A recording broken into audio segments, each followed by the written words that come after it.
سلام، من مارالم. اینجا شبکست. خیلی خیلی خوش اومدید. با یه داستان قشنگ دیگه مهمون دلای گرمتون هستم. امیدوارم از داستان امشبم خوشتون بیاد و ممنون که مثل همیشه از من و داستانهام حمایت میکنید. شروع نمنم بارون واسه اولین بار تو چند سال اخیر منو آواره سقف و سرپناهی نکرد. با قدمای محکم دستای بارون رو پس می زدم. تو عطر برگای خشک بارون خورده یاد کوچه باغ مدرسه و روزای پرهیجان اول مهر برام تداعی شد. چقدر دلم برای بغضای نجیب و عاشقانه اون دوران تنگ شده بود. اون روزا مجبور بودم حتی اشکامو زیر بارون دفن کنم که مبادا مامان از سرخی چشام پی به راز درون دلم ببره. مامان معیار نجابتش برام ابروهای دست نخورده و بیگانه بودن از جنس مخالف بود. عاشق پسر همسایمون بودم، اما به خاطر حیای دخترونه نامه هاشو ازش نمی گرفتم. بعدم قرار شد که منو بفرستن خونه بخت. پسردایی که هیچ وقت ازش خوشم نمی اومد، در عرض مدت 1 هفته به مقام شوهر توی زندگیم ارتقا پیدا کرد. من و امیر اونقدر کم سن و سال بودیم که ازدواج برامون همون حکم بازیای بچگیمونو داشت. امیر خوش برخورد و مهربون بود، اما به خاطر ازدواج زود هنگام و یه لوسی که به خاطر تعتقاری بودنش بود حس مسئولیت پذیری نداشت. تو سن 17 سالگی خیلی برام اهمیت نداشت که امیر برام نون تازه بگیره یا هر روز صبح دایی احمد که بنده خدا سن و سالی ازش گذشته بود و یکی باید به جاش خرید مایحتاج خونشون رو انجام میداد. هنوز 2-3 ماه از ازدواجمون نگذشته بود که صدای عق زدنای مکرر من سر کاسه روشویی امیر رو که اغلب تا لنگ ظهر توی خونه خواب بود شاکی میکرد. وقتی خبر بارداریم به گوش زنداییم رسید، علنا دعا کرد برخلاف مامانم پسرزا باشم. مامان افتاد دنبال خرید سیسمونی واسه نوزادی که از وقتی پا به شکمم گذاشت با تمام وجود حاضر بودم براش فداکاری کنم. بارداری چیزی به غیر از تهوع و بیحالی برای من نداشت. ماهای آخر هیچ شباهتی به دختر جوانی که با 1000 امید پا به خونه امیر گذاشته بودم نداشتم. شکم برجسته و پاهای ورم کردم، انگار امیر رو به این باور رسوند که داره پدر میشه. در قبال بچه‌ای که قرار بود اونو به این مقام برسونه مسئولیت داره. کنار همه اینا نصیحت‌های دلسوزانه دایی احمد امیر رو هم به دلشوره پسنداز کردن انداخته بود. واسه همین به طور منظم و سر وقت سر کار میرفت و برمیگشت و دیگه از بدخلقیای گذشته‌اش خبری نبود. دایی از دار دنیا دارایی چندانی نداشت. وقتی مادر چندین بار بهش قولی رو که بابت حمایت از امیر تو دست و پا کردن یه شغل آبرومند یادآوری کرد، دستی بالا کرد. با فروش آخرین پسندازش که یه زمین تو حاشیه شهر بود واسه امیر مغازه خرید. طولی نکشید با یکم سرمایه تونست فروشگاه لوازم آرایشی راه بندازه. سپهر که به دنیا اومد همراه با قدم سبزش کلی برکت به زندگیمون بخشید. دایی احمد دیگه نفس راحتی کشیده بود. تو چهرهش رضایت از اینکه زندگیمون رو غلطک افتاده موج میزد. اونقدر سپهر واسه یه دایی عزیز بود که هنوز دست از عادت گذشته نکشیده بود و به بهونه آوردن نون و شیر پاستوریزه هر روز واسه یه دیدنش میومد. هر روز درست 2 ساعت مونده به اذان ظهر وقتی زنگ خونه با 2 تا تک زنگ به صدا در میومد دلم غرق شادی میشد. با وجود دایی که همیشه حواسش بهم بود و مرکز توجه و محبتش بودم، رفتارای زندایی به چشمم نمیومد. ولی یه روز هرچی منتظر شدم دایی نیومد. دلشوره امان ازم گرفته بود. سپهر رو بغل کردم و به طرف خونشون رفتم. خونشون 2 تا کوچه با خونه خودمون فاصله داشت. به راه افتادم چون مطمئن بودم دایی ناخوش احوال بوده که سری به من و سپهر نزده. هنوز به پیچ کوچه نرسیده بودیم که دیدم امیر و برادرزاده‌اش نزدیک در خونه دایی رو خاک کوچه نشستن و بیحال به دیوار کوچه تکیه دادن. صورت امیر از بس گریه کرده بود سرخ شده بود. معلوم بود دیگه نفس نداشت. در حالی که خیره و مبهوت به امیر نگاه می کردم فقط چند بار پرسیدم چی شده؟ ولی هیچکس جوابمو نمیداد. امیر فقط به جای جواب دادن به هم گریه میکرد. پاهام شل شده بود. نزدیک بود بچم از بغلم رها بشه که نفهمیدم کی بود که سپهر رو از بغلم گرفت. منتظر جواب امیر نشدم و به طرف داخل خونه دویدم. هنوز پا به حیاط نگذاشته بودم که صدای شیون زندایی و صدای لا اله الا الله چند تا مرد به گوشم رسید. یاد روزی افتادم که از مدرسه برگشتم و درست با همین صحنه مواجه شدم. واسه همین بود که صدای لا اله الا الله همیشه صدای بی پدری و توی گوش من زمزمه میکرد. با چشمم گوشه و کنار حیاط رو دیدم. شاید اثری از دایی ببینم. امید داشتم کنار درخت انجیر قدیمی خنده به لب ببینمش، ولی نبود. چشمم به بالای ایوون افتاد و مامانو دیدم. با 2 چشم مثل کاسه خون و شیاره اشک جاری شده رو صورتش، در حالی که با یه دست روی پشت دست دیگش میکوبید و برانکاد پوشیده شده با ملحفه سفید و بدرقه میکرد. فهمیدم چه مصیبتی سرمون اومده. دایی که رفت زندگی منم بلایی سرش اومد و سرمایه بی کسی تا مغز استخونم نفوذ میکرد. انگار فقط دوباره بی پدر نشده بودم، بلکه سایه مردونه دایی که از زندگیم کم شد، مرکب زندگی منم به سراشیبی سقوط روانه شد. روز به روز امیر بدخلق‌تر و بی‌منطق‌تر میشد. وضعیت دیر برگشتنش به خونه به کنار، کم کم بوی سیگار از لباساش به مشام می رسید. بوی آزاردهنده‌ای بود و نگرانی به دلم چنگ می‌زد. وقتی پیش زندایی از رفتار امیر گلایه کردم، از موضع حمایت از امیر پاسخ بدی بهم داد و فهمیدم کمک خواستن ازش به غیر از پشیمونی برام سودی نداره. تنها پناه هم توی اون روزا مادر بود. اما افسوس به محض اینکه خواستم برم پیشش، واسه ماهرخ خواهر بزرگم اون اتفاق افتاد. ماهرخ که از دست آزار و اذیت‌های شوهرش به سطوح اومده بود، حین مشاجره با شوهرش به قصد اینکه خودشو تموم کنه، خودشو از ارتفاع طبقه دوم به حیاط پر کرده بود و به جای راحت شدن از دست سختی‌های روزگار، از کمر به پایین فلج شد.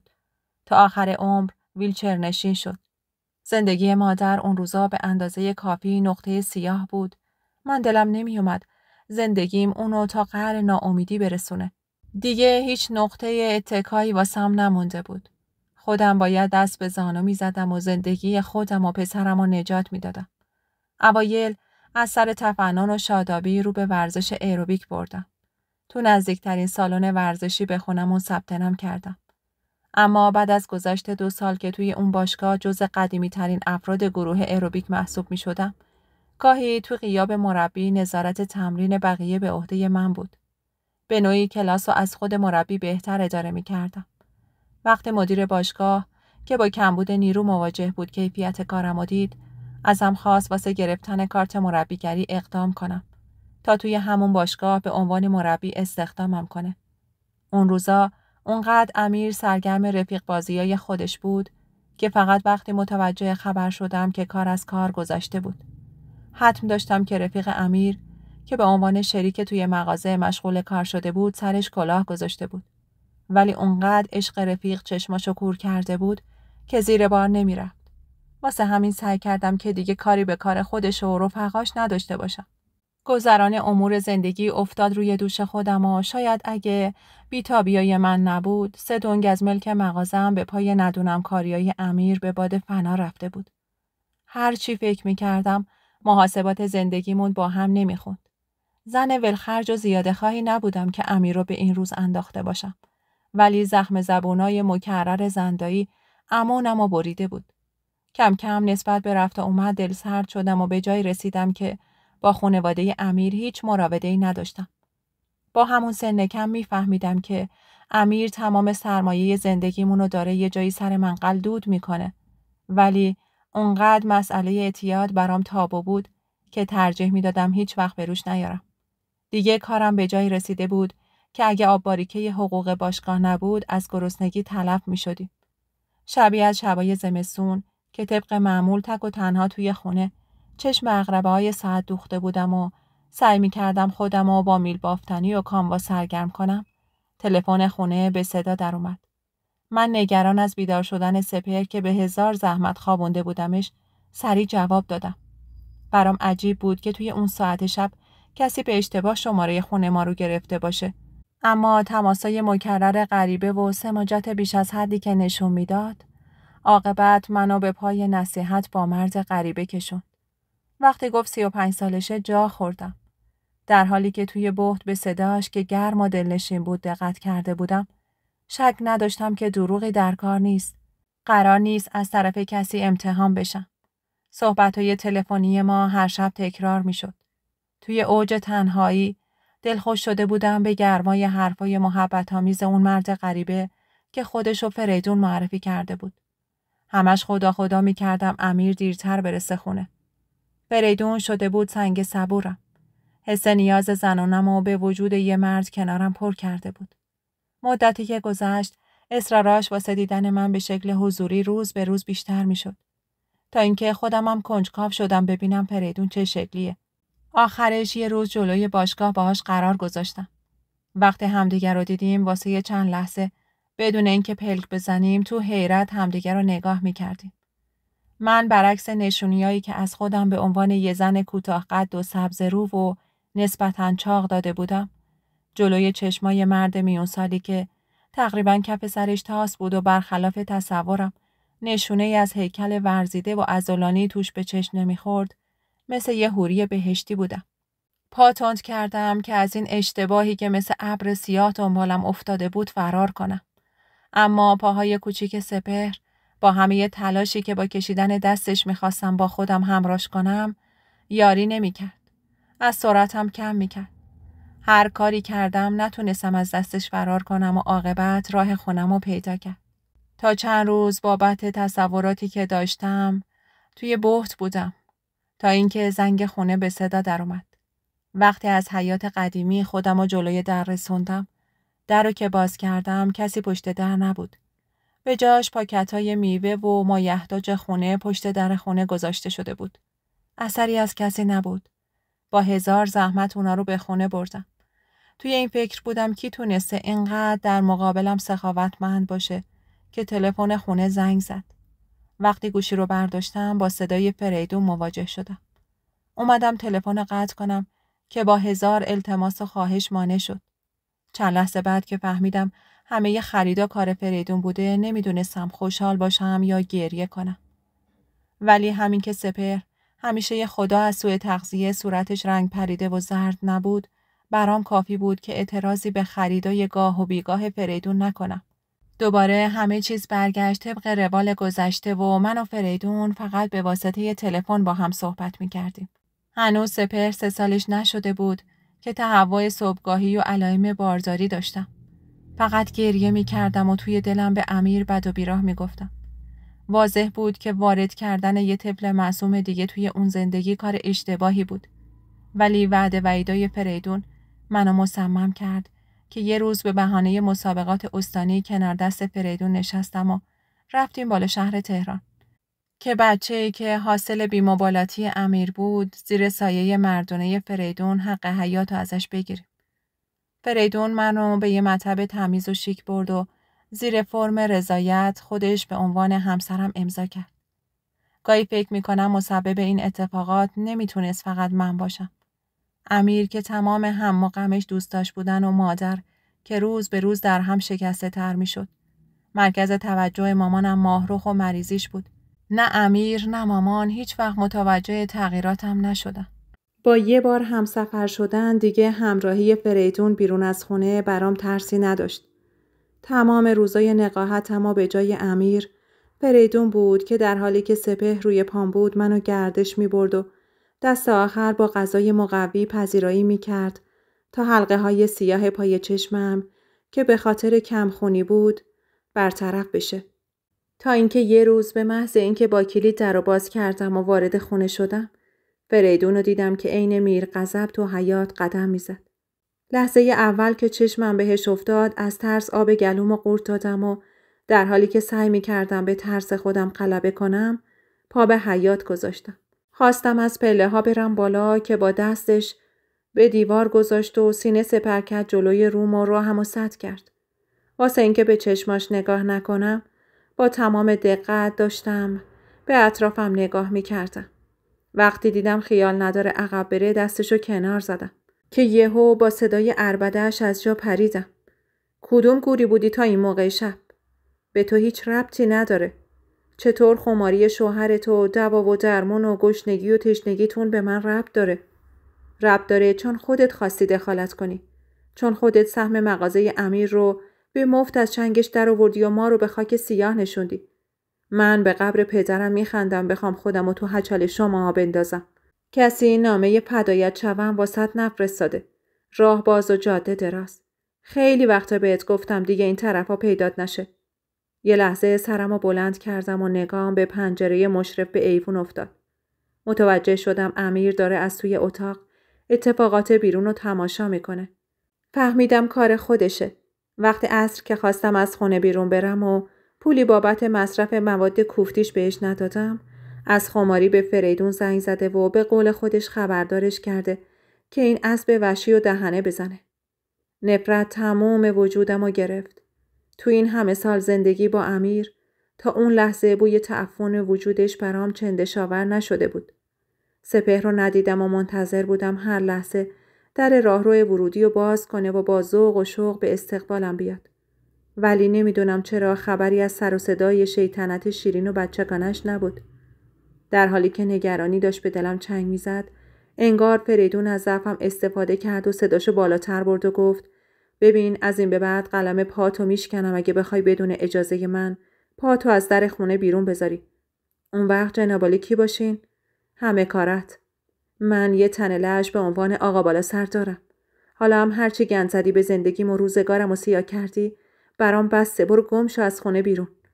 در حالی که با دستم در حیاط و نشونش میدادم مبهوت مونده بود که تو حال خودش گذاشتم و بیخیال از پله ها رفتم بالا. هنوز دستم دستگیره آهنی در ورودی ساختمون رو لمس نکرده بود که تو یک آن صدای برخورد کفشاش با پله های آهنی لق و پوسیده حیاط بلندتر از حد معمول به گوشم رسید. بدون اینکه ببینم یهو به سمتم یورش برد. لرزه به تمام اندامم افتاده بود. چنگی که به پشت موهام زد و با شدت تمام کشید، منظره جلوی چشمام تیره و تار شد. با دست دیگه‌اش بازومو چنگ زد و منو به شدت گوشه ایوون پرتاب کرد. فقط در حالی که دستمو جلوی سر و صورتم گرفته بودم، ضربه های کفش سیاه و واکس خوردش به هر جا از بدنم فرود می اومد. احساس می کردم وجودم داره خرد میشه. نمیدونم چه مدت زیر چنگ و بال فریدون داشتم کتک می خوردم که صدای گریه سپهر رو شنیدم. همزمان تن نحیف و لاغرشو که سعی می کرد با جثه کوچیکش منو محاصره کنه. کاری کنه که نذاره ضربه های فریدون به هم بخوره. ولی فریدون سپهر رو مثل پر کاهی از کنارم جدا کرد و به گوشه‌ای پرتاب کرد. گفت بیا برو طول سگ که پس فردا بزرگ بشی، خیلی بشی مثل اون بابای بیخود و ننه هر جاییت میشی. اومدم از جا بلند بشم که به طرف سپهر که بیحال گوشه‌ای افتاده بود برم که با پهلوی کفش محکم توی نیمرخ صورتم کوبید. آنچنان دردی توی سرم پیچید که شک نداشتم دچار آسیب شنوایی شدم. در اوج ناتوانی فقط امیر رو صدا کردم و اونقدر احساس عجز می کردم که در کمال ناامیدی به شوهر مفنگی خودم داشتم پناه می بردم. در کمال تعجب دیدم امیر از اتاق بیرون اومد و با فریدون دست به یقه شد. هیکل امیر با همه مفنگی بودنش یه سر و گردن از فریدون بلندتر بود. وقتی یقه‌شو گرفت و چسبوندش به دیوار، چشمای فریدون داشت از حدقه بیرون میزد. در حالی که از خشم دندوناشو به هم فشار میداد گفت: درست بدبخت شدم، ولی هنوز یه قطره از غیرت بابای خدا بیامرزم توی رگم باشه، الان باید مثل سگ تو رو همینجا بکشم. برو گم شو، دیگه حق نداری دور و بر سایه زن و بچه‌م من بپلکی. با تمام قدرت به سمت پله ها هلش داد. چیزی نمونده بود با گردن به پایین پرتاب بشه. فریدون در حالی که زیر لب ناسزا میگفت و تهدید میکرد از در بیرون رفت. امیر که متوجه من و سپهر شده بود به سمتمون اومد. سپهر رو که بی حال از ضربه‌ای که از برخورد با دیوار به سرش وارد شده بود و رنگ و روش مثل گچ سفید شده بود بغل کرد و بدون کلمه‌ای به داخل رفت. در حالی که مثل بارون بهاری اشکام صورتمو خیس کرده بود، سپهر رو تو بغل گرفتم و تلاش میکردم بیدار نگهش دارم. امیر که تا حالا نگاهش رو تا این حد شرمنده ندیده بودم، کنارم نشسته بود و در حالی که دست نوازش به سر و صورت سپهر میکشید، پا به پای من بی صدا اشک میریخت. یهو از جا کند و رفت داخل اتاق خواب. وقتی برگشت، اونو لباس پوشیده بالای سرم دیدم. از ترس اینکه اگه حال سپهر بد بشه دست تنها بودم، با نگرانی پرسیدم امیر کجا میری؟ میرم قبرستون سوگند. مطمئن باش یا مرد زندگی میشم و میام بالای سر خودت و بچت میمونم، یا جنازم و برات میارن و دیگه از این همه نکبت و مصیبت زندگی با من خلاص میشی. سپهر رو روی زمین خوابوندم و به دنبالش به حیاط دویدم. صبر کن امیر، ببینم چی میگی تو. تا حالا 1000 بار به سرت زده ترک کنی. بیا برو، تو این کاره نیستی. فقط دیگه خیر ببینی. هر چقدر پول خواستی بهت میدم. دیگه به این مرتیکه زنگ نزن و توی خونه راهش نده. سوگند بهت حق میدم حرفمو باور نکنی. بهت حق میدم توی دلت بهم بخندی. ولی دیگه اون امیری که جلوش یه نامرد زن و بچه‌شو به باد کتک گرفت دیگه مرد. دیگه نمیدونستم اسم خودمو چی باید بذارم. مراقب بچه باش، برو تو سرما میخوری. در حالی که میرفت به شونه های پهن و افتاده امیر نگاه میکردم و ذره ای امید نداشتم که برگرده. جلوی آینه رفتم و از وضعیت سر و صورت کبودم به وحشت افتادم. سرم از ضربه هایی که فریدون وارد کرده بود تیر میکشید. 2 تا فکم و از شدت درد نمیتونستم روی هم بذارم. کنار سپهر دراز کشیدم و به گردابی که داشتم توش دست و پا میزدم فکر میکردم. نفرت از فریدون تمام وجودم رو پر کرد. باز دست خاطرات منو به گذشته های دور کشوند. روزی که واسه اولین بار فریدون ازم خواست به خونش برم. هنوز مطمئن نبودم دقیقاً خواستش ازم چیه. شایدم میدونستم و تو خامی و بی تجربگیم محو شده بودم. ولی جبری پشت سر خواستش بود که نمیتونستم در برابرش مقاومت کنم. ترس همه وجودم رو گرفته بود. از طرفی اونقدر بعد از چندین ماه بهش اعتماد داشتم که منو اذیت نمیکنه. از سوی دیگه حس میکردم دارم پوسته ای رو که دور تا دورم رو احاطه کرده میشکافم و وارد دنیای دیگه ای میشم. نفهمیدم کی خوابم برد. با صدای گنجیشکا که هر روز قبل از طلوع آفتاب لابلای شاخ و برگ درختای باغچه دور هم جمع میشدن از خواب بیدار شدم. به محض اینکه اومدم قلط بزنم درد عجیبی تو دنده هم پیچید. همه اتفاقات شب قبل وحشیانه به ذهنم هجوم آورد. صدای نفسای آروم سپهر که کنارم تو خواب عمیقی فرو رفته بود، احساسات مادرانم رو به بازی گرفت. چهره معصومانه‌اش طبق روال همه روزای گذشته از عمرش به هم انگیزه میداد. خیلی آروم لبامو به گونه‌های نرم و لطیفش نزدیک کردم. آروم بوسیدمش، بدون توجه به دردی که از تماس سرم با بالش توی شقیقه هم پیچید. به پهلو کنارش دراز کشیدم و دست کوچیک و بچگونه‌شو میون دستای سردم قایم کردم. پشت قرم و صدقه‌های مادرانم که زیر لب زمزمه می‌کردم، یه دنیا عذاب شرمندگی و خجالت به دلم چنگ مینداخت. نگام افتاد به جای خالی امیر کنار بساط منقل خاموش. گوشه ی اتاق. توی دلم کورسوی امیدی به قول مردونه‌اش درخشید. وقتی میرفت با سابقه ای که از سستی اراده امیر تو ذهنم بود، حتم داشتم به چند ساعت نکشیده عذاب خماری اونو به سمت خونه میکشونه. بعدم با جنسی که با 1000 تا تقلا تهیه کرده به بدن میزنه و میره تو عالم نعشگی و خواب. نیمه خیز شدم که پتو رو روی جثه کوچیک و نحیف سپهر بکشم. یهو چشمم به بازوی کبود و متورمش افتاد. اون لحظه احساس کردم بند بدنم در حال جدا شدنه. فکر کارایی که باید اون روز انجام میدادم باعث شد بی خیال چرت صبحگاهی بشم. نگاهی به گوشه و کنار خونه انداختم. تو این چند سال واسه اولین بار بود که شلوغی و به هم ریختگی خونه واسم غیر قابل تحمل بود. هر خشت خونه برام خاطره بود. دستمو پشت کمرم زده بودم و با هر نگاه به گوشه و کنار خونه ناله خاطره‌ای دردناک توی گوشم میپیچید. پشت پنجره پذیرایی حیاط قدیمی رو برانداز کردم و نگاهم به در کوچه افتاد. کلی دلم گرفت.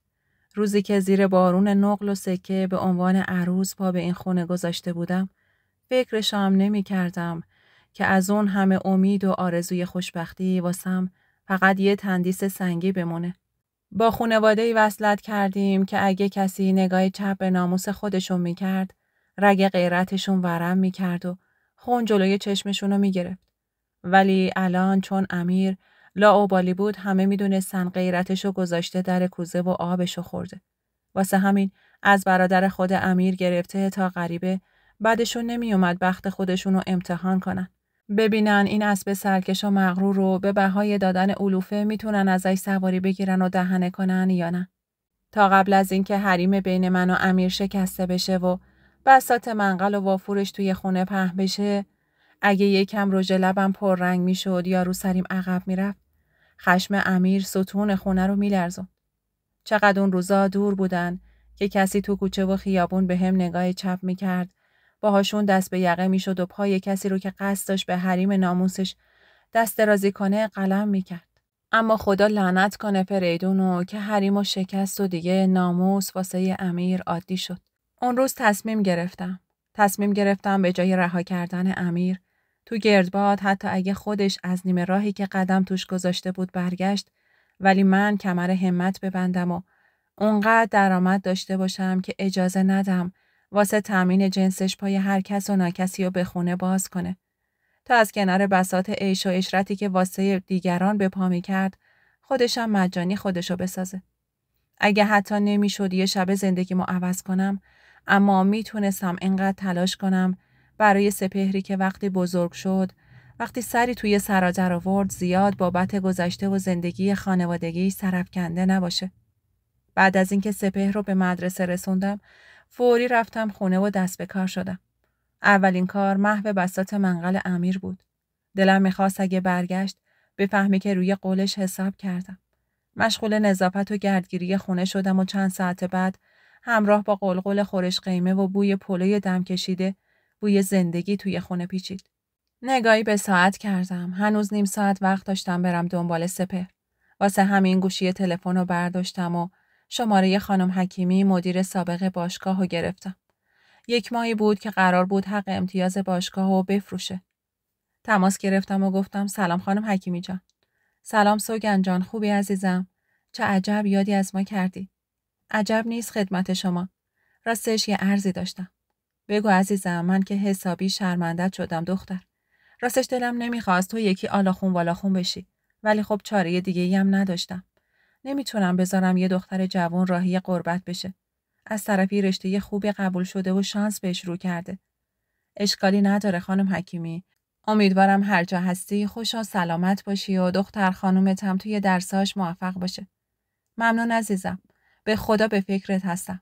باور کن با خودم قصد کردم به محض اینکه کسی واسه این کار پیدا شد پای قرارداد اسمتو قید کنم. حتما بگم که سوگند و حق امتیاز باشگاه روی همن. با صدای خنده شادش منم سر حال شدم و گفتم حرفی نداشتم باشگاهو اداره کنم، ولی توی صحبتاتون متوجه شدم واسه یه رهن خونه توی شهرستان پول لازم دارید. آره عزیزم، کی از تو بهتر. اینجوری منم بابت تو خیالم راحت میشد. راستش خانم حکیمی، خواستم ازتون یه خواهشی بکنم. من میخوام اگه بشه حق امتیاز باشگاه شما رو بخرم. اگه فقط بتونید یه چند روز دست نگه دارید، سعی میکنم این پولو جور کنم و بیام پای قرارداد. مکس کرد. دقیقاً میتونستم حدس بزنم الان چه قیافه‌ای شده. داره با خودش فکر میکنه که این نکنه سرش به جایی خورده یا گنج پیدا کرده. واسه همین بهش گفتم میدونم تعجب کردید. راستش میخوام خونه رو که در واقع مهریمه بفروشم. قول میدم خیلی سریع این کار رو انجام بدم. با صدایی که تردید داشت گفت سوگن جان حرفی نیست عزیز، ولی خب تو مطمئنی میتونی باشگاهو اونقدر خوب اداره کنی که مجبور نشی ببندیش؟ میدونی که اونجوری این خونه هم از دستت میره. مشکلات اجاره نشینی هم به مشکلات قبلت اضافه میشه. خانم حکیمی میدونم دارم ریسک میکنم، اما خب آمار ثبت نام باشگاه بالا بود. گرچه به خاطر اخلاق خوب شما بود که اونجا نفرات زیادی ثبت نام کردن. منم سعی میکنم سیاستهای شما رو در پیش بگیرم و علاوه بر اون یه طرحی توی ذهن خودم هست که بازدهی خوبی داره و به افزایش درآمدش کمک میکنه. خب خوشحالم که اینطوری حق به حقدار میرسه و نون سابقه و اسم و رسم باشگاه تو سفره غریبه گذاشته نمیشه. فقط سوگن جان، من نهایتاً بتونم 2-3 هفته هستی و به اقواممون بسپرم. خودمم بیفتم دنبال کارای انتقال پروانه کسب به نام تو. فقط عزیز دلم سعی کن بیشتر نشه که منم شرمندگی و منت فامیل ایمان روی سرم نباشه. با شادی وصف ناپذیری گفتم حتما خانم حکیمی جان. در اسرع وقت پول جور میکنم و باهاتون تماس میگیرم که بریم دنبال مابقی کار. تقریباً تمام راه بین خونه و مدرسه سپهر رو انگار میدویدم. دلم میخواست اولین نفری که از تصمیم من آگاه میشه سپهر باشه. وقتی رسیدم زنگ مدرسه خورده بود. موجی از بچه‌های آبی پوش به طرف در مدرسه هجوم آورد. توی صورت هر کدومشون معصومیت موج میزد و حتم داشتم دقایقی بعد شیطنت و بازیگوشیشون به اقتضای جنسیت و سن و سال اونا مثل بمب انرژی خونه رو منفجر میکنه. میونه اونا درصد کمی آروم بودن و آهسته راه میرفتن و سرشون به کار خودشون بود. یکی داشت کاپشن اون یکی رو از دستش میکشید، اون یکی دنبال چند تا دیگه میدوید، چند تاشون دسته به دسته تو سر و کله همدیگه میزدن، واسه هم داشتن پوز دادن مردونه رو تمرین میکردن.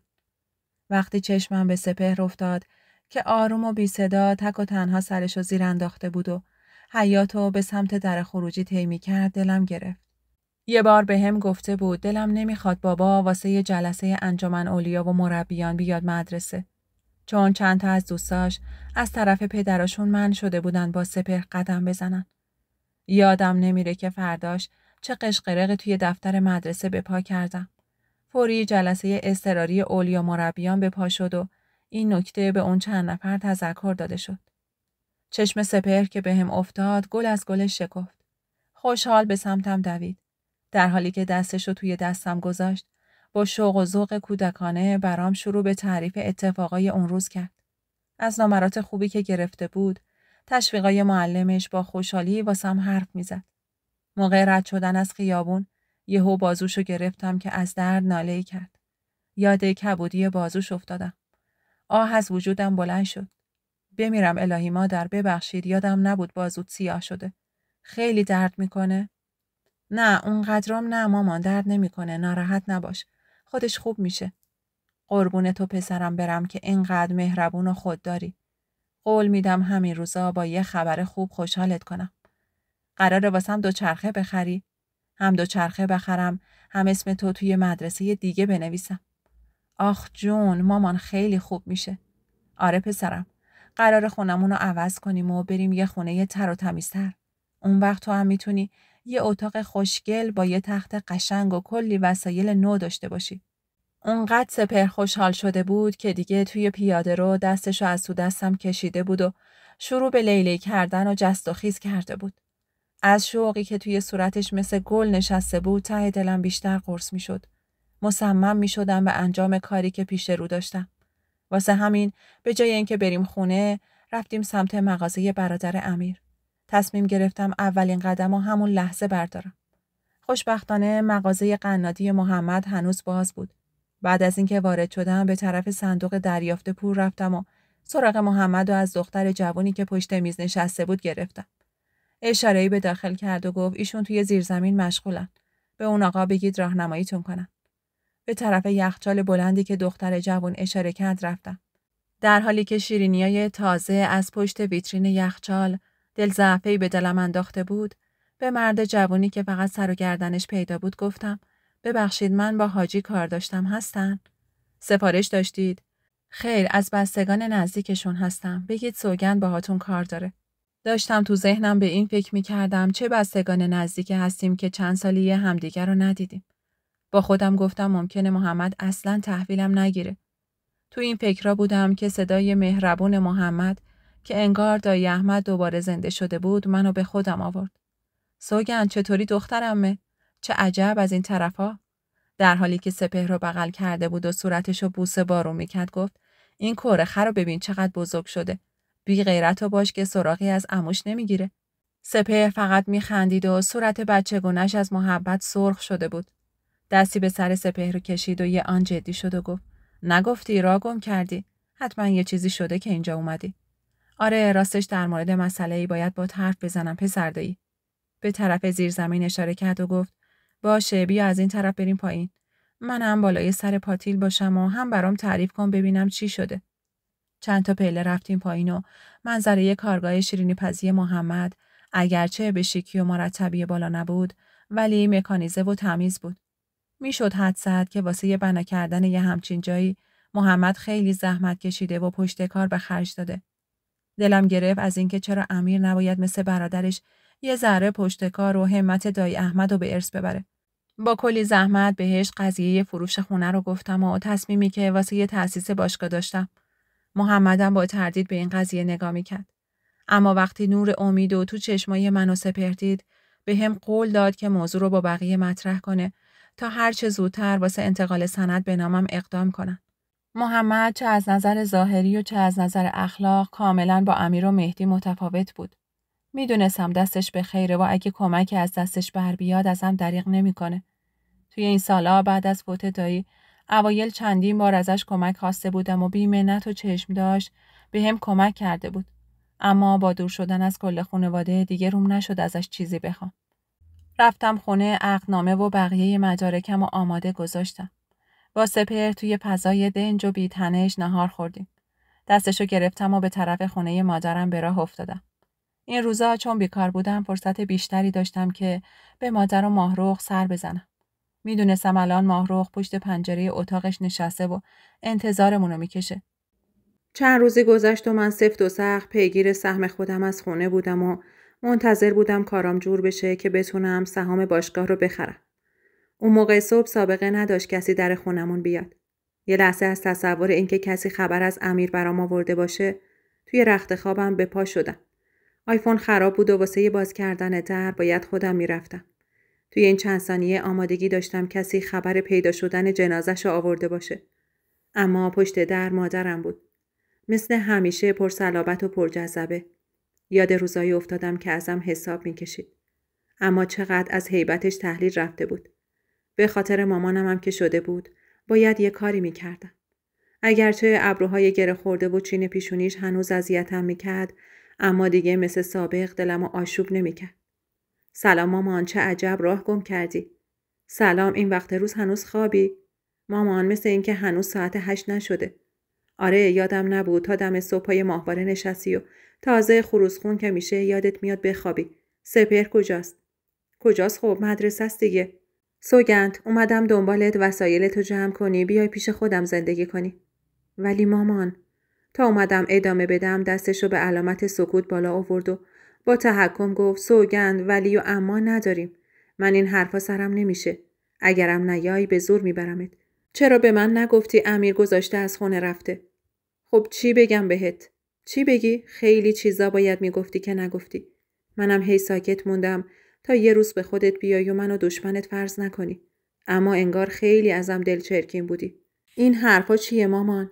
می اومدم هر روز بهت گلایه و شکایت که چی بشه. تازه تو چی کار میتونستی بکنی واسه بخت سیاه من؟ کاری نمیتونستم بکنم، حداقل خری رو که برده بودم بالای بوم خودم میآوردمش پایین. جون تو از وسط این آتیش نجات میدادم. نگاه مامان روی صورتم خیره موند. بدون اینکه پلک بزنه خیره شده بود روی صورتم. جوری که زیر بار نگاهش نمیتونستم سرمو بالا نگه دارم. سرمو پایین انداختم و بعد از چند لحظه اومدم بگم تصمیمم چیه که دیدم دونه‌های درشت اشک از کنارای صورت مامان میغلطه پایین. نتونستم طاقت بیارم. فراتر از تحملم بود وقتی اندوهشو میدیدم. اگرچه هیچ وقت بین ما صمیمیت وجود نداشت. همیشه مامان مجبور بود نقش بابا رو هم برای ما داشته باشه. واسه همین جذبه و اقتدار مردونه نقش پدر، مهر و عطوفت مادری رو توی خودش حل میکرد و ظاهری خشک و خشن بهش میداد.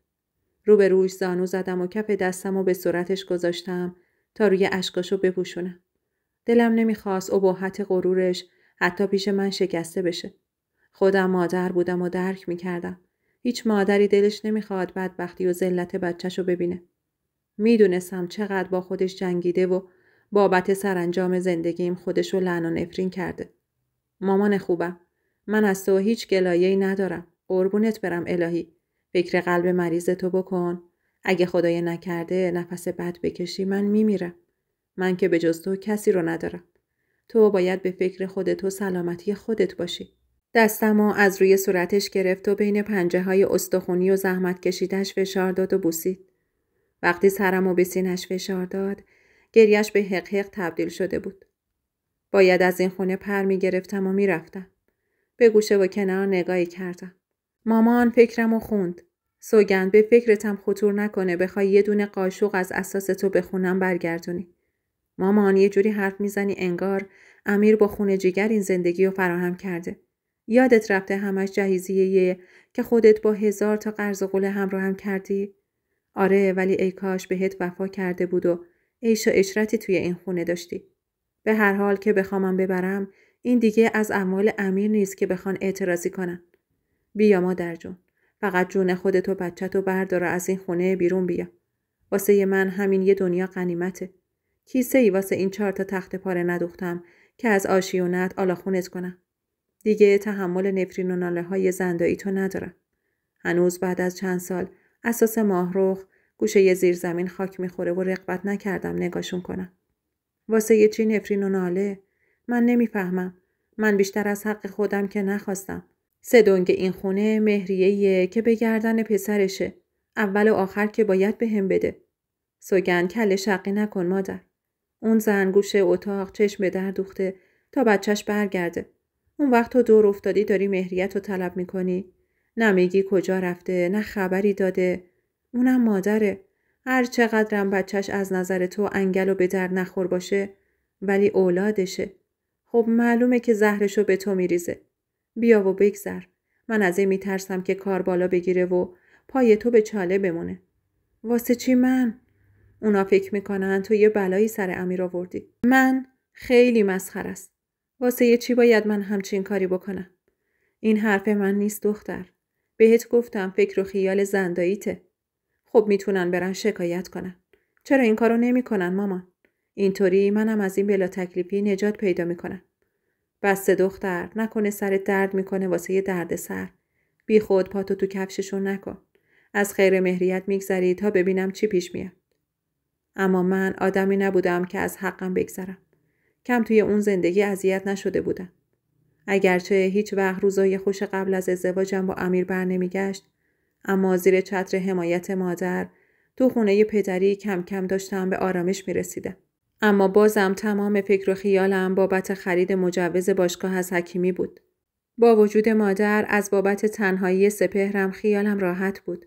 واسه همین با سابقه چندین ساله‌ای که تو حرفه مربیگری داشتم، به صورت تمام وقت جاهای دیگه مشغول کار شدم تا علاوه به تأمین هزینه‌های زندگی 2 نفره من و سپهر بتونم باری از روی دوش مادرم بردارم. اگرچه مادرم طبق عادت دیرینه حتی اگه میخواستم نمیتونست بیکار بمونه. طبق روال سابق سر خودشو به درست کردن ترشیجات و مرباجات واسه فروش گرم میکرد. در عوض درآمد حاصل از اونو هر ماه به صندوق مرکز توانبخشی میداد که ماهرخو بستری کرده بودن. به امید اینکه به کمک جلسات فیزیوتراپی بتونه روی پاهاش وایسه. روزای تعطیلم مختص ماهرخ بود. حتی اگه مامان به خاطر زانو درد نمیتونست همراهیم کنه، ولو برای 1 ساعتم شده خودمو به مرکز بهزیستی میرسوندم. وقتی چشمای منتظر ماهرخ به محض دیدنم میخندید و گونه‌هاش رنگ میگرفت، باعث میشد خودمو مقید به این دیدار هفتگی کنم. کنار ماهرخ مینشستم و برام بی‌وقفه حرف میزد. اگرچه خیلی از حرفاشو قبلنم شنیده بودم، اما کم کم کلماتش داشت روحمو آزار میداد. چشمامو باز میکرد تا کمتر دچار اشتباه بشم. بالاخره دعاهای نیمه شب مادر و گریه‌های عاجزانه‌ای که به درگاه خدای خودش میکرد باعث شد که زندگی منم رنگ خوشبختی بگیره. بالاخره به هر جون کندنی بود موفق شدم مجوز باشگاه رو بخرم. محمد خیلی تلاش کرده بود تا زندایی و برادراشو راضی بکنه. خانم حکیمی باورش نمیشد که تو مدت کم بتونم پول جور کنم و مجوز باشگاه رو بخرم.